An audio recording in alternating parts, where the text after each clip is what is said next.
Welcome to Heaping Spoonful, a twice-monthly conversation with restaurateurs, chefs, growers, and others who have helped generate the legends associated with eateries across the Mid-South. The team at Benny Keith is proud to sponsor this adventure with the goal of preserving the stories that have helped cultivate an amazing food scene across the Mid-South. So kick back and enjoy a Heaping Spoonful.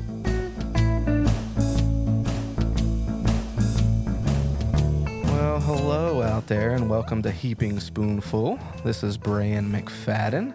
I am now sitting here with a good friend of mine, actually. Super excited about this interview for so many different reasons, because so many of us are doing different things now, and but all culinary based. And, you know, to sit here at Benny Keith and to have this platform to tell some stories, and I was super excited to tell your story. So I'm sitting here with Heather Kouns, and Heather right now, present day, is the Vice President of Strategic Sales at North Little Rock Tourism. How are you doing, Heather? I'm doing well. Thank you for having me. Absolutely. I'm excited to be here. I can tell you that, you know, Rusty and I talk a lot, and I know you have a good relationship with Rusty. Rusty, as you know, but if people don't know out there, Rusty is the general manager over here at Benny Keith. And it's funny because, you know, they did 100 episodes, you know, prior to me. Mm-hmm. And, you know, me getting into it, Rusty was like, just run some names by me, you know, like people that we want to have on the podcast, you know, and he hasn't turned me down any of them yet. Okay. But when I brought your name up after we had the conversation of, hey, you know, run some names by me, this and that or whatever, and where we want the podcast at and where we need the podcast to go. Because of my situation, you know, chef owner of a restaurant right now, you know, my experience comes from restaurants. Absolutely. But we did want to expand it and, you know, take it to the place where, like, yes, and we're going to get into your history here in a second, which I'm super excited to hear about. I know some of it, but I don't know all of it. But people that also work with restaurants, and you do a lot of work with restaurants right now. Absolutely. Yeah. So I work for North Little Rock Tourism, and we are the advertising and promotion side of North Little Rock. So we help to bring people to North Little Rock for visitors. So our partners are the restaurants, the hotels, lodging, and the attractions. Yeah. And, you know, this is also a selfish interview, you know. Well, one, because I consider you a friend, so you know, I'm excited to hear a little bit more about your past that I know. Absolutely. But two, I mean, you know, Bird and Barley, we're right in the heart of Argenta, and you know, the better you do, the better I do. You know, Absolutely. We work together, even though we don't talk every day. We work together on a daily basis. Yes, absolutely, and I think that's what's so special about North Little Rock. Is the fact that you have these relationships and people who are really, you know, the saying "rising tides."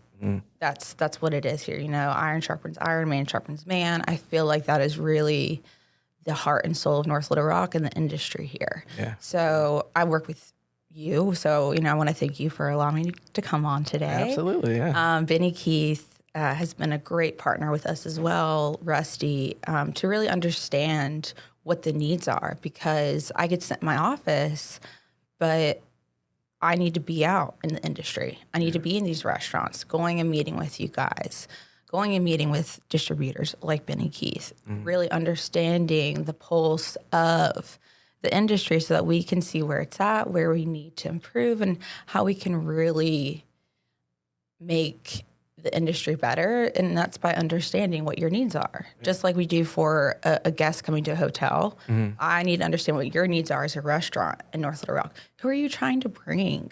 What kind of events are you trying to put on? But that's by building these relationships. Absolutely. And I actually have a couple things I want to talk to you about on the way out. I have a couple suggestions that we're not going to talk about here.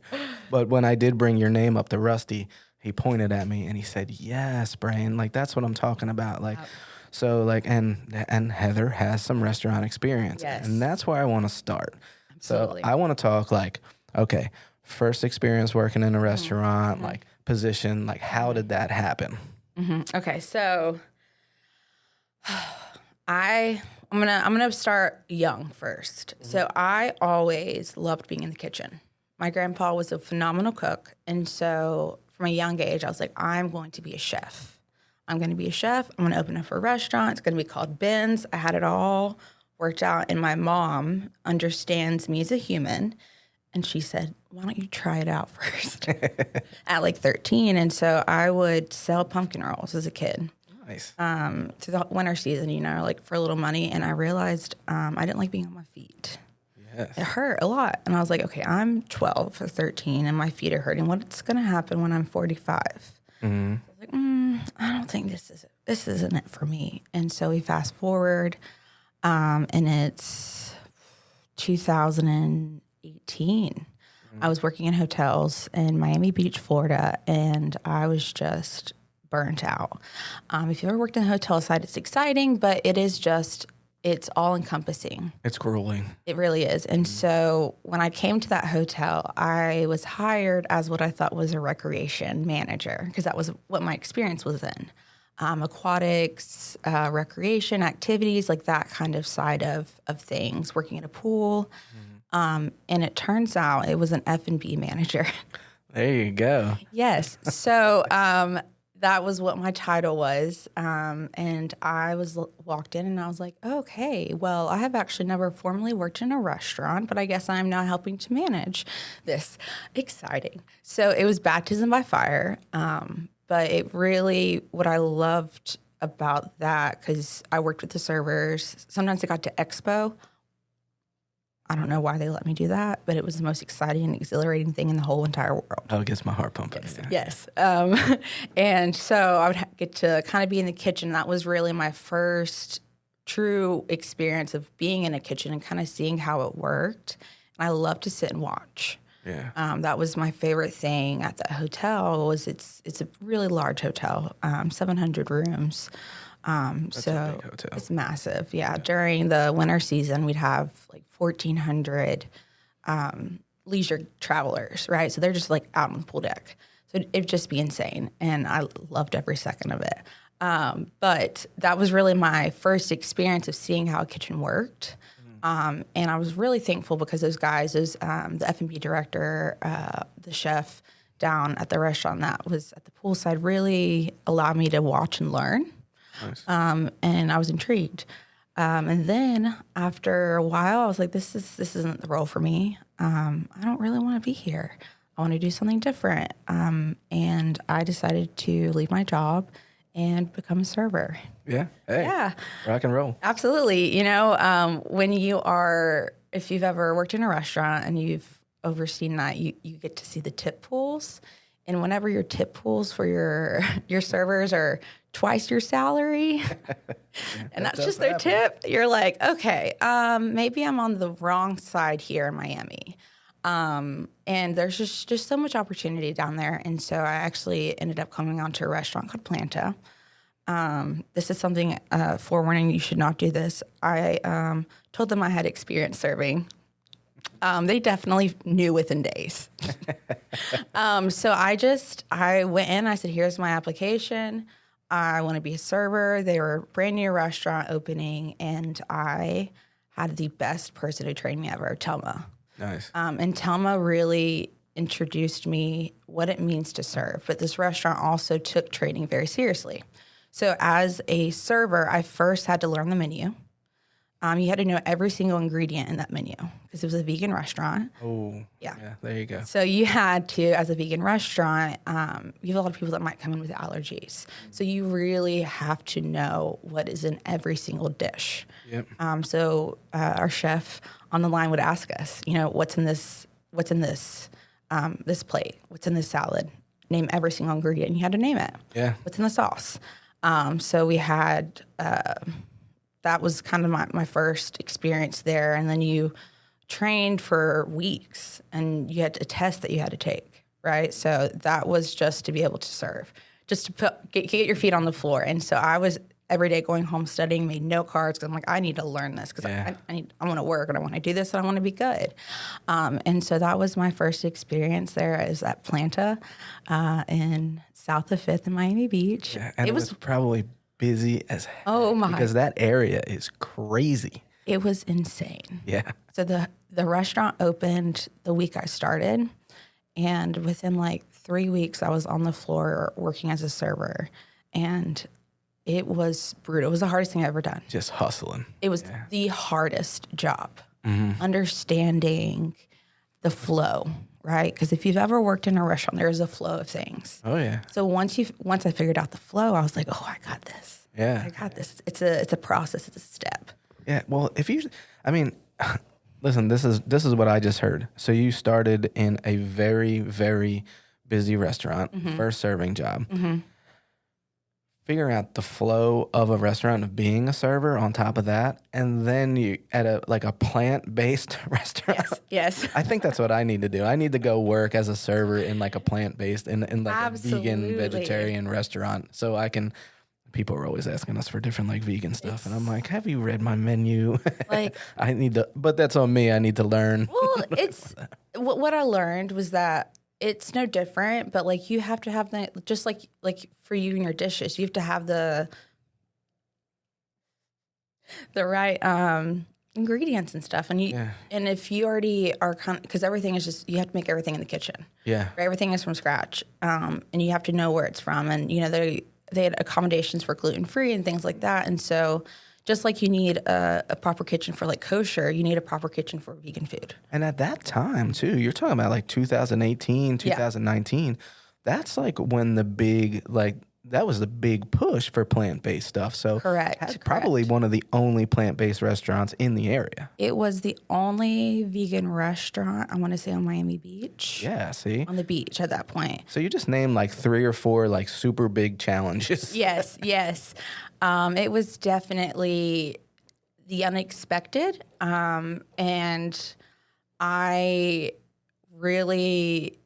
felt like found the pace, and I kind of felt like it felt good. Yeah. And I realized at that time what I was missing, right, from my recreation side, and that was I liked to cultivate these experiences as a server. So my favorite thing as a server was the people.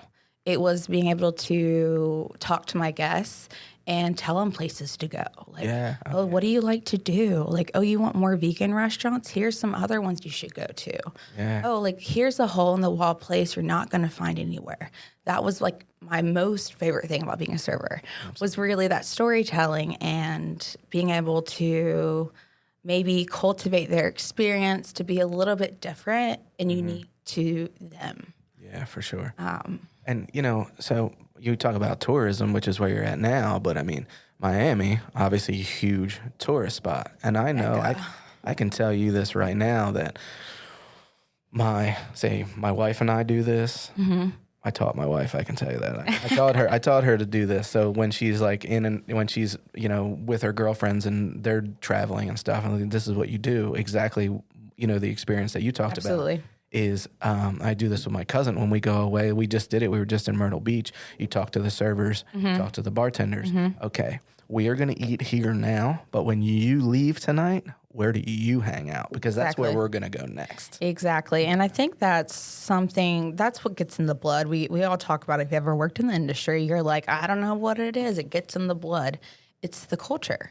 Right? Oh, yeah. So you have these individuals who are artisans, right? Like, we're all creatives. If you've really ever met anybody that's in this industry in any form, they're creative in some aspect, which is fun. Yeah. Right? Oh, so we are lives at the party. We are the people who like to enjoy ourselves, but we're creatives.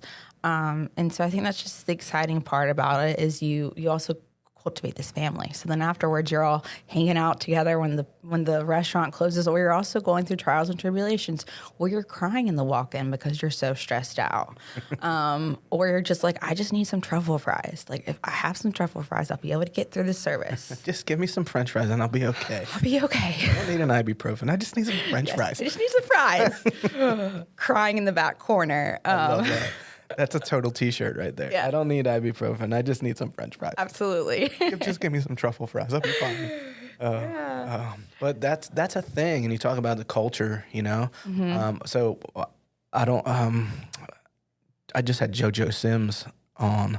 Oh my gosh. Yeah, I mean, talk about personality. But this is the thing, and this is coming from good servers. I mean, you just said that. You just said, and that's what JoJo said the same thing too. She was like, it's an experience. Yeah. Like, yes, they're going to come in because they know the restaurant that I'm at, and they're coming in for a reason. But you're going to have those people. Like, listen, I would love for somebody to look at me and be like, hey, Bray, where are we going to go tonight? Of course, I'm going to say, okay, maybe you should go to Brewed and Barley. Yeah. But I'm going to tell you, like, when I leave here, I'm going to go get wings at 4-Quarter. Yes. You know? Yes. You know, I'm probably going to go down the street and get a slice of pizza from Reno's. Absolutely. You know? Absolutely. That is it, right? Like, if you're in a place like, you know, when I was in Miami Beach, there's just so much to do. Yeah. But there's, you know, we talked about independently owned restaurants and independently owned bars. And those places aren't always as known. Yeah. Anthony Bourdain's favorite restaurant or bar is called Max Deuce. It's in Miami Beach. They only take cash. Yeah. It is something else. Happy hour starts at 8 a.m. And it's not changed. It's not that luxe Miami look, but it's iconic, and you go there and you feel welcomed. You feel like you belong there. That's the places that, you know, we go and we seek and we want to experience. Oh, yeah. So that's what I want. I want hometown bars. Yes, yes. Like you want it. Like for me, I want it to be a little gritty. I want to walk in and I want to smell the smoke. Yeah. In a bar or in a restaurant. I want to see people who are kind of they're running around, but they're also laughing. They're having fun, right? Because that shows that culture and that environment is a place to be. But I'm just very grateful for that opportunity in Miami because I learned so much about what it takes to be a good server, about, you know, ETF, ice, table, floor, things that I carry with me to this day. Absolutely. It really, I think that experience of that restaurant and the other restaurant I worked after that really, I think, set me up for success and for me to be the person and the professional I am today. Now, where was the next restaurant, and how did you get over there? Okay. When you leave with Planta, right? Planta. Where'd you go to after that? So after I left Planta, you know, as a hot topic of conversation, tipping, they increased the amount of tipping we had to tip to the house. Oh, okay, yeah. So it was like 9% to 12% that I had to tip out to the house. That's big too. That's a lot. Yes. That's a lot. 3%. Now that is that total between food at like your food runners and stuff and bar? That was total. Okay. Yeah. So we had been tipping out the same amount to the food runners and the bartenders, and then they were adding this 3%, but they couldn't tell us where it went to. Okay. You know, they said, "Oh, it's for family meal." We're like, family meal it's stuff that you've got to get like rid of. And that's what family meal is. Like we know what it is. But also, if I came in at 6, I'm not getting family meal. Right, so why am I paying for someone else to eat that 3% of my tip? So there was a group of us we had a friend who just moved. A GM took over a Thai and Japanese restaurant, and she said, "I need some servers." And me and like 3 or 4 girls went over there, and it was amazing. It was awesome. So Planta was a casual dining spot, but it was a little bit more buttoned up. Our owner of Planta at that time was Dave Grutman, so he owns Live nightclub, and so there was this presentation, right? But it was always about it. Just started to get a little. It just wasn't healthy. It wasn't the place that I wanted to be. And I said, all right, let me go over to this other restaurant. It's smaller. It's not vegan, so I can have a higher check. Yeah. Right. So, you know, our check averages. Check averages at Planta, I want to say like $55. Nayar was like $100. Is that 1 or 2 people? 1 person. Okay. 1. Yeah. Yeah. No, it was two. Two. Okay, yeah. So $50. That makes sense, yeah. So I'm having to sell a lot of Planta. At Nyara, when you get sushi and things like that, that sell is a lot easier. Adds up quick. Oh, yes. Oh, yes. I know that from experience. For sure, yeah. And so what I loved, I loved what I learned at Planta, but at Nyara, I feel like I kind of hit my stride. Yeah. I was, going in, I'm a woman, and so it was all female leadership, so I love that. Chef B was owner of that restaurant at that time, and he's just a personality. Like, he would come out with his face on a paper, and it's just it's stuff that you only see in Miami. And it was just exciting. It was a smaller restaurant, a smaller team, but it was a very efficient team. So we had, our serve staff was like probably 14 of us, but we killed it. Like, we would go in and we would kill it. Our GM was wonderful. She, again, was very open to training. So every week we'd have sommeliers come in, our wine reps. We get to taste wine. We're talking about the wine. We're tasting the sake. We're having meals. Like, we're eating all the food. So you're really able to experience it. That's awesome. Because, she really understood that you have to experience it to learn. And if you can taste it, if you can describe it, you can sell it. Yeah. Oh, absolutely. Yeah. We try to do the same thing. I mean, you have to taste it. You have Absolutely. to taste. If you have a really good bar manager that is gonna let you taste the wine, give you sips of beer, talk about it during stand-up, during pre-shift. Absolutely. Here, taste this sauce, that kind of stuff. Absolutely. And that's that learning part. Like you just talked about pre-shift, like you're sitting here talking about what your wine specials are. What are you going to pair with this, Heather? How would you pair this? So that really, it wasn't that we were just left our own.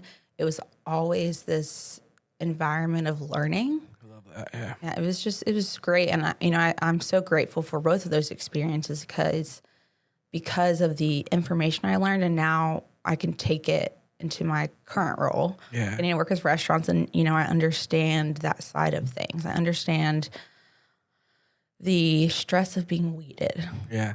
The stress of not knowing if you're gonna be cut or not. You're like, I've been here since 7. There's nobody here. It's 10 o'clock. Can I go home? Right. And then walks in a big 20 top. And then yeah. And you're like, okay, no, we're good. We're good. Don't cut me. No, I got this. I can do that. But just kind of all those ins and outs. And when you're in a place like Miami, it's this level of excellence that is expected because there is someone that wants your job. Oh, yeah. At all times. And so you are really having to perform.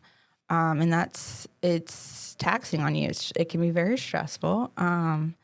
And you really just have to put the time and effort into it to be a server. And that was where I really understood the life of wanting to serve as a career path because of the joys and those one-on-one conversations. I just had so many great experiences. I met so many cool people that I loved.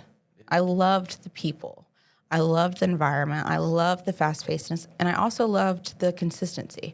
I loved that the flow, the flow of serving. Right, you go into service, and you're like, it's just is this flow, and with controlled chaos. Correct. Yeah. So if those who are good, and when you get to this point, it's a process, step by step by step by step by step. And if you ever work in a hotel, we talk about standards. Oh, yeah. Yeah. Oh, yeah. And I love standards because I could read them, memorize them, and then action. So I'm not having to think. It's muscle memory at that point. Oh, yeah. And that when you're not thinking and you're just doing, it's incredible. And you're like, you go through a whole night and you're like, how did I do 75 covers?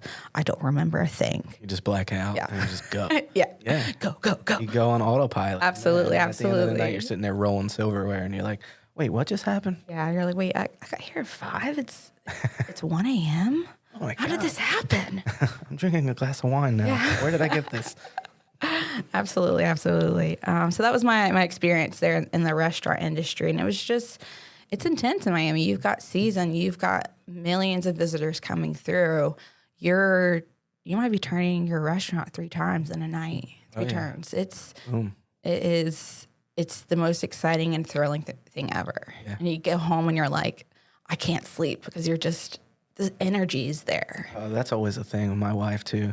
Yeah. I'll come home and I'll get cleaned up or whatever, and I'll sit down, and she'll be like, "I'm gonna go to bed. You coming?" I'm like, "I can't lay down right now. Are you kidding me?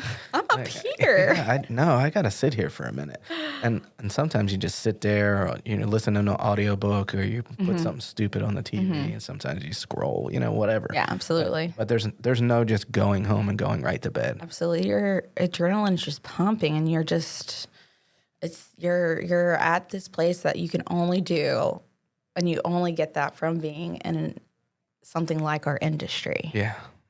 It's only here. I feel like It's true. It's Maybe the stock market. I don't know. perhaps, which I don't think it's probably as exciting now as it used to be, but for sure, like there's just something exciting about every role in our industry. There really is. Whether it's, I mean, I have people that, they're lifetime like food runners. Yep. They don't serve tables. I've worked with those people, and they say the same thing. They just love the energy. They love being in the window, making sure that the plate looks right. Yeah. Making sure it's garnished properly, making sure that salmon was cooked in a pan because those people have a hoof allergy, so they can't go on the grill, like that kind of stuff. Yeah. They like that knowledge and just. And they do that whole experience. It's a thing. It's a thing. I think that's something that is undervalued about our industry is the importance of things like that, like making sure that your allergies are treated correctly. Like it's just so important. Every single role in the restaurant, if your food runners aren't there, how's the food getting to the table? They can carry 7 plates on their arms. I cannot. Or, they just understand what's supposed to be on the plates. They can look at a plate and know exactly what it is and where it's going and things like that. Like, it is a machine. And if anyone who's, everyone's probably watched The Bear now, a lot of people, it is like that, of where every person matters, every position matters. When you have one person out, you feel it. Oh, yeah. Yeah. Oh, yeah. Yeah. For sure. Absolutely. When I'm out of town, I purposely overstaff. Yeah. Yeah, I overstaff. I tell my sous chef, I'm like, if you need to send somebody home, send them home. Yeah. But just make sure everybody shows up first. Absolutely. It's just and I think this is true in any role in hospitality and tourism, every position matters, from steward up to the general manager, because we all work together. There's not one part that doesn't need the other. Yeah, very true. Very true. Yeah. Very cool. So this is what we're going to do. We're going to take a quick break. We're going to pay some bills, listen to Rusty's beautiful voice, and then we're going to come back, and I want to hear about what you're doing now.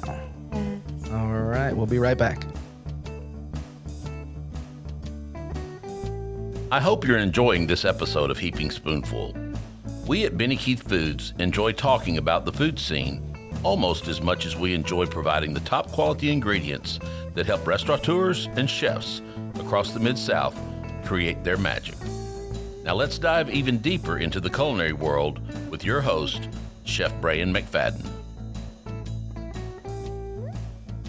All right, welcome back to Heaping Spoonful. I'm Brian McFadden, chef owner of Brewed and Barley, right in the heart of Dogtown in Argenta, North Little Rock. And I'm sitting here with a good friend of mine, Heather Kouns. Heather is the Vice President of Strategic Sales at North Little Rock Tourism. And if you listened before, you heard Heather's backstory, serving experience, F&B manager. And if you don't know what F&B means, that basically just means everything. It says food and beverage, but that just means everything. Yeah. If you were confused what that was earlier, it just means you are running the show. It's not just food and beverage, because I've been there. But Heather, I want to talk about what you're doing now. I know certainly some of it, but I know there's a lot of behind the scenes stuff. So, Vice President of Strategic Sales at North Little Rock Tourism, and I know that's a newer title because you basically just got a bunch more stuff thrown on your plate. Yeah. As we do here in the industry, we learn on our feet. Yes. So I'm the Vice President of Strategic Sales. So my role here at our organization is really to create that pathway So looking at strategy and how we can grow our sales for our hotels, lodging, it's the same thing. Hotels and lodging is the same. Lodging, restaurants, and then we also oversee an RV park. Yeah. So those are my 3 big areas that I oversee. So how our organization works, we've got a sales team, and our purpose is we go out and try to find groups. So the groups is a very broad term. Yeah. You've got sports groups, you've got business groups, corporate groups like conferences, things like that, meeting groups, motor coach groups, so these different segments. And so we go out and try to let people know that North Little Rock is a great place. We have these amenities, we have these things, and get them to come to the city. So we try to drive that revenue. So we're always looking for economic impact. That's our purpose. I use that a lot. Our purpose is to drive economic impact and improve the lives of our residents here in North Little Rock. So I can tell you that, so back home, like Philadelphia and just north of the city, so I'm sure there is a tourism, office up there too. I mean, we never saw it. But this is like my first experience here in Arkansas, in North Little Rock, like working with a tourism group this closely, I guess you should say. I guess I can say. And I think it's awesome. And I'm not just saying that because I have a restaurant downtown. Yeah. I mean, I think it's awesome everything that all of you do over there. Absolutely. Which, I'm just going to throw this out there. I believe I saw something in the email today, like voted best. I mean, this literally, I think, just came out this morning.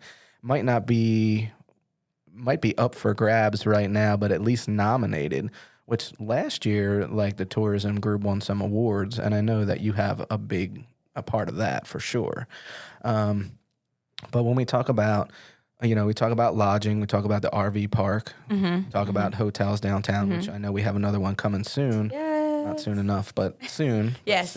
So what is the strategy there? Like, how do you go out and how do you get these people to come into North Little Rock? Absolutely. So it's a dual effort. You've got your marketing and then you've got your sales. So we work in tandem with the marketing team. And so they're within our industry. So there are tourism offices like ours, North Little Rock Tourism, Little Rock Convention and Visitors Bureau. So at these largish destinations, it could be also with the economic development or within the Chamber of Commerce in some areas, but smaller. So what we do is we are able to be part of these organizations that gets us directly in front of planners, people who plan these group travel, people who plan sporting events, people who plan conventions and conferences. Okay. So we are able to kind of intermingle and present and meet with them. So we go to these trade shows and we have I think last week or 2 weeks ago, our sports salesperson, Shelby, had 40 appointments. So you're sitting... It's crazy. Yeah, and 40 appointments, right? Talking about why you should bring your event to North Little Rock. Okay. Yeah, and so we're storytelling. Like that's what we do, and through storytelling is how we're going to get people here to North Little Rock and understand that we have a 2,000-acre Burns Park for sports, soccer, tennis, softball, disc golf, right? So, and there's also niche sports. It's a huge market for sports, and we have spaces for those. So come fill our hotel rooms. We're talking conference centers, right? We're going to be getting a conference center this year in North Little Rock. We're excited. So we can start looking at conferences to come here. And those conferences, are going to bring people. And our ultimate goal is to bring people from outside here. And we do that through our marketing efforts. So we're putting ads. And as a resident, you might not see our ads because you're not our target audience. We want people to come from outside. Right. So we are looking at our feeder markets. So in a place like Dallas, Houston, Memphis. And so our marketing efforts are strategic in that we understand where people are already coming from. And then we're going to just continue to increase that marketing to those locations. And there's a lot of strategies there that I know, like I talk to Chris Kent every once in a while.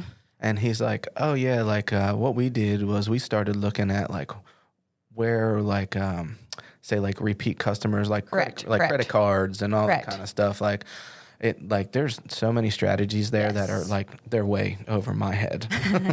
Well, I would say we have a lot of data, so we are able to access a lot of data that we can then use to make these informed decisions. And then we can also share that data.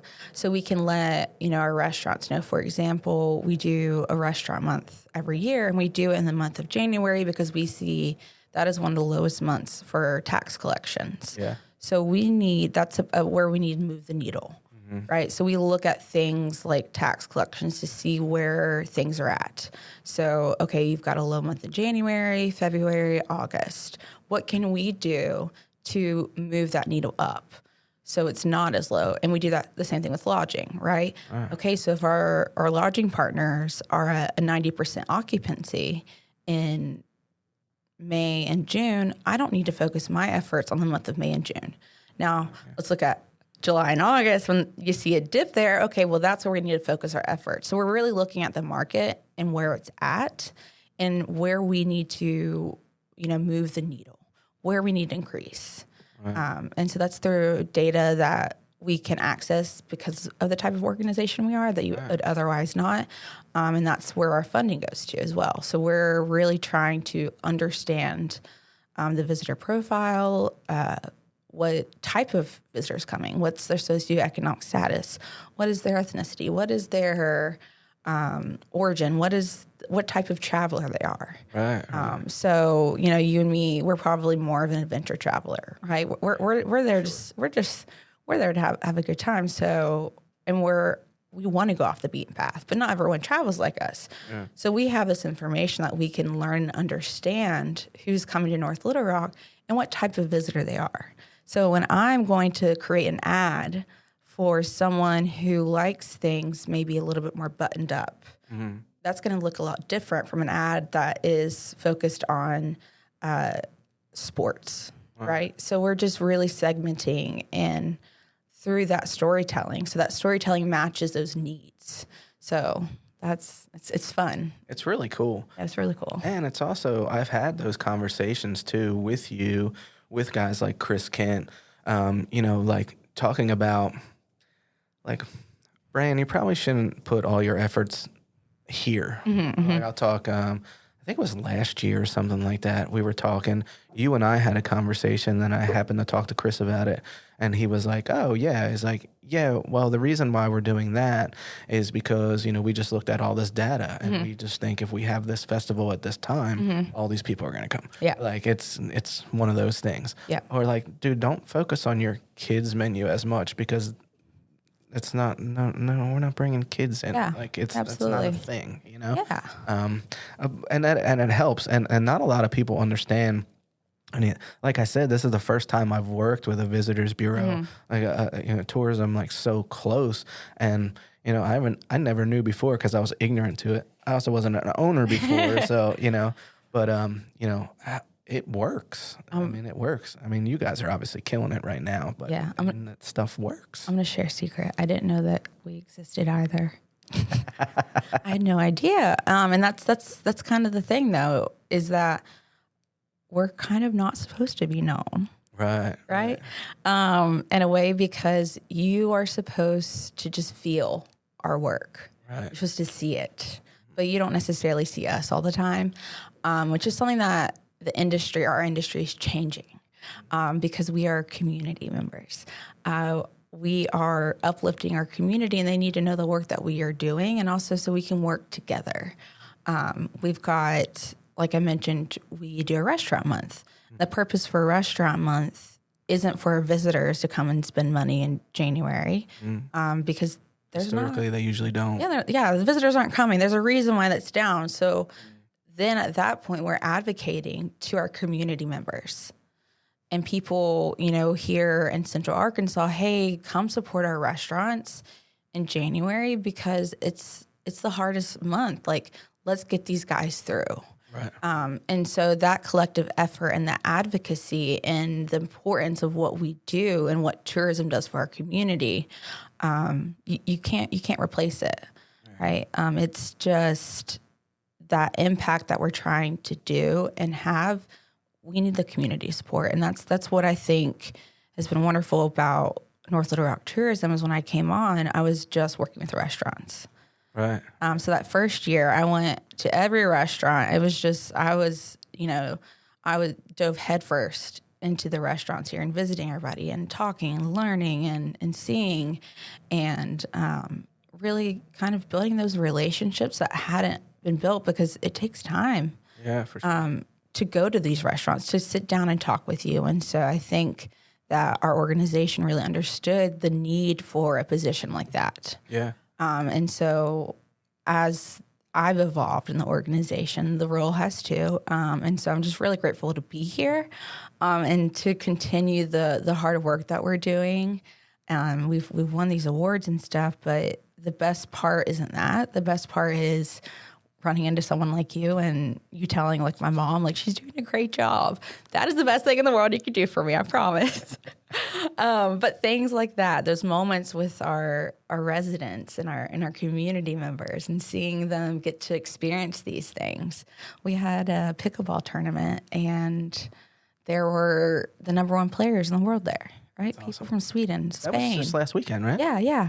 And so we had the junior league there and they're volunteering and I'm like, hey, this is like the number one players in the world. And it's cool. So cool. It's cool. Tourism is cool. And so I think people forget to really explore where they live, to really look at their home as a destination and how many cool things we've got going on here. Yeah. I mean, like Brood and Barley, incredible restaurant. Argenta is just, Booming right now. It is killing it right now. like, it's beautiful. It's a boutique. It's amazing, but the food's good, the scenery's good, but it's the people. Yeah. Like, the people drive in. So that's just like what I get to do. I tell people I get to tell stories all day and I get to talk to people. Like it's the best thing ever. Yeah. Is that storytelling and how great a place North Little Rock is and why you should come. Yeah. That's what we get to do. It's awesome. I love it. Well, Heather, thank you so much for coming on. I really, really appreciate it. Restaurant month this year. Yes. So next year, January 25. So the last 3 years we've done a restaurant week. When I came on, I kind of typically when you see a restaurant, pardon me. Hey. Typically, when let me start over this. Okay. Yeah, so we're doing a restaurant month this year. The last 3 years we've done a restaurant week. But the how we have it set up, it worked, but there are things that we can't necessarily accommodate, such as snow, weather things. So last year, our restaurant week, it was snowed out, and all of our marketing materials said that week, so it was kind of a bust. And it was out of our control. Obviously, like you can't control the fact that everybody was snowed in for 6 days. Yeah. But again, looking back and seeing how can we drive it? Let's just do a whole month of it. And then for our office as well, because we're just getting busier and busier. Yeah. It allows us to do the same thing, but bust it out into 4 weeks. And so we're really excited about kind of going more into the storytelling side of things. So it's not as much of a blitz as it's going to be a whole month. And so our plan is to focus every January is to be food focused, and to celebrate and storytell and really kick off our year right, and get that interest about our restaurants. We've had such success already with Restaurant Week. I'm really excited about looking to Restaurant Month and just seeing how we can increase y'all's sales, right? Like it's a fun thing to do for us. We get to kind of go out and about. Yeah. Last year we did a thing at Brood and Barley where they made a cocktail. Yes. That was really fun. So we want to do more stuff like that and really get the face of the industry out there. Because once a person connects with another person, they're more likely to come and say, hey, like, I'm going to go eat there. And then we always forget, what cool places we have. Yeah. Right? You've got places like Argenta that's got restaurants. You know you're going to go and you're going to have some good food there. But there's also these other places like Kalua's. They're in Park Hill. Yeah. It's she's a Hispanic owner, so she's got the juices and the fruit, and it's colorful, it's delicious, but it's fresh. It's all fresh. Yeah, very fresh. Then you can go to Levy and get some really amazing food. Rosalinda's, it's a Honduran restaurant. It's incredible, right? So these hole-in-the-wall places that people might not know, or they might not feel as comfortable because they've never walked into a place before. And so understanding that like North Little Rock is a welcoming place, and that people need to come eat at our restaurants, and really just pushing that narrative out for Restaurant Month is our goal. Our goal is always just to make sure our restaurants are able to make it through. Like it's hard. Q1 is such a hard time. Yeah, it really is. Yeah, it really is, for sure. I know that from experience. Yeah. And we incentivize. That's kind of our method. There is we incentivize those who spend money at restaurants. For every $20, I think, that they spend, they get entered into a raffle. Prizes coming soon. I got to work on that. So we incentivize, right? So I think last year we gave away tickets to Stevie Nicks. Nice. Like how incredible the year before. It was to the Vibes. The year before that, it was a suite as a Benny Keith suite. Thank you, Benny Keith. So people really get into that. And, the best story I've heard of that is a lady who won like second or third place last year, 2 years ago, I want to say. She said, well, what I did is we had a party. So every friend came and they all ordered something from a different restaurant in North Little Rock, and we all had a party at my house, takeout. Awesome. And I was like, that's what this is for. Yeah, this is really like cool. This is exactly what we're trying to do. Is like instead of instead of y'all cooking dinner, go eat out. But you can eat at home. You can eat takeout, but enjoy it with your friends, right? Like that's what food is about. That's what going to restaurants is about. It's experience, and it's about being with people that you like and you love, and eating good food. Yeah. I mean, that's what we like to do. We like to eat. Absolutely. Absolutely. Well, good stuff. Good stuff. I'm looking forward to Restaurant Month. Yes. I'm excited. I'm very excited. Our team has been working really hard. It's a lot of work that goes into it, but we're really excited about the strategies that we've got. We're going to be changing things up. I think it's really going to make an impact on our community this upcoming year, and hopefully we'll be able to just repeat year after year and continue to grow that event into something that, really is a product of North Little Rock, and something that people can look to and expect every January. North Little Rock Restaurant Month. We've got to go eat there. Yes, that's awesome. That's awesome. Well, rock and roll. Heather, thank you so much for being here. Thank you, Brian. Thank you, Benny Keith. I can't say enough positive things about the Benny Keith organization. Yeah, they just Mathis, GM. He's the man. Rusty is, he was one of the first people I met when I moved to North Little Rock, and he really, I think, gave me the confidence that to be successful, and really said, "Hey, I'm here to listen." He taught me some things, and just gave me the time, and I will always be so appreciative of that from Rusty.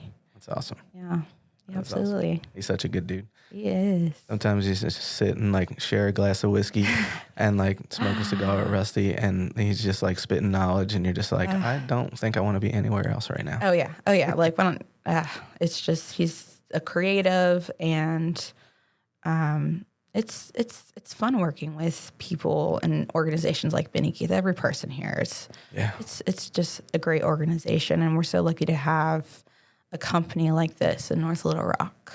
Yeah, I agree. Yeah, and thank you as well. Absolutely. I think Brewed and Barley has really, really created this culture in North Little Rock. The restaurants and all the other restaurants you've got coming your way.